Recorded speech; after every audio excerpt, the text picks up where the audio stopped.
नमस्कार। माली समाचार हिंदी में आपका स्वागत है। मैं दिनेश माली। हाईकोर्ट से गोवा के राज्यपाल के खिलाफ दर्ज एफआईआर खारिज। सबरीमाला में महिलाओं के प्रवेश पर की थी टिप्पणी। आइए जानते हैं विस्तार से।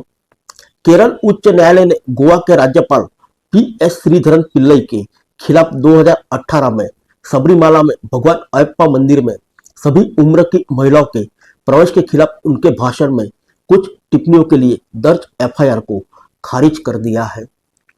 न्यायमूर्ति पी.वी. कुन्नी कृष्णन ने कहा कि आईपीसी की धारा 505/1/बी के तहत अपराध नहीं बनता, क्योंकि उन्होंने युवा मोर्चा की राज्य समिति की बैठक में भाषण दिया था, न कि किसी सार्वजनिक सभा में। धारा 501/1/बी में प्रावधान है कि जो कोई भी व्यक्ति जनता या जनता के किसी वर्ग में भय या चिंता पैदा करने के इरादे से या जिससे किसी व्यक्ति को राज्य पर या सार्वजनिक शांति के खिलाफ अपराध करने के लिए प्रेरित किया जा सकता है, ऐसे बयान देता है तो उसे 3 साल तक की कैद या जुर्माना दोनों से दंडित किया जाएगा। इसके अलावा पिल्लई वर्तमान में गोवा के राज्यपाल हैं। संविधान के अनुच्छेद 361/2 के अनुसार राष्ट्रपति या किसी राज्य के राज्यपाल के खिलाफ उनके कार्यकाल के दौरान किसी भी न्यायालय में कोई भी आपराधिक कार्रवाई शुरू नहीं की जाएगी या जारी नहीं रखी जाएगी। आइए जानते हैं क्या था बयान, किसने दर्ज कराई थी एफआईआर। दरअसल पी.एस. श्रीधरन पिल्लई ने अपने भाषण में सबरीमाला मंदिर में सभी आयु वर्ग की महिलाओं के प्रवेश की अनुमति देने वाले सर्वोच्च न्यायालय के आदेश की भी आलोचना की थी।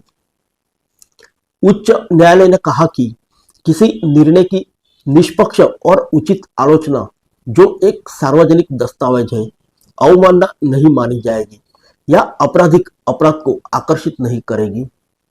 इस मामले में भाजपा के तत्कालीन प्रदेश अध्यक्ष पिल्लई के खिलाफ एक पत्रकार की शिकायत पर एफआईआर दर्ज की गई थी, जिसने आरोप लगाया था कि 4 नवंबर 2018 को अपने भाषण में पी.एस. श्रीधरन पिल्लई ने कहा था कि युवती यानी किशोर अवस्था की महिलाओं के प्रवेश की स्थिति में थंथरी यानी मुख्य पुजारी की तरफ से सबरीमाला नाडा यानी मंदिर के दरवाजे को बंद करना अदालत की अवमानना नहीं माना जाएगा। आइए जानते हैं सुनवाई के दौरान कोर्ट ने क्या दिया तर्क। अभियोजन पक्ष ने अदालत से मामले की जांच में हस्तक्षेप न करने का आग्रह किया, क्योंकि जांच अभी भी चल रही थी।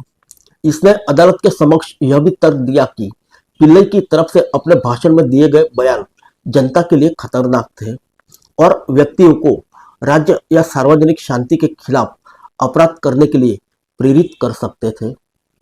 अभियोजन पक्ष से असहमत होते हुए अदालत ने यह भी कहा कि केवल इसलिए कि पिल्लई की तरफ से एक होटल में दिया गया भाषण समाचार चैनल और मीडिया की तरफ से प्रकाशित किया गया था, याचिकाकर्ता को धारा 505/1/बी आईपीसी के तहत दंडनीय अपराधों के लिए उत्तरदायी नहीं ठहराया जा सकता।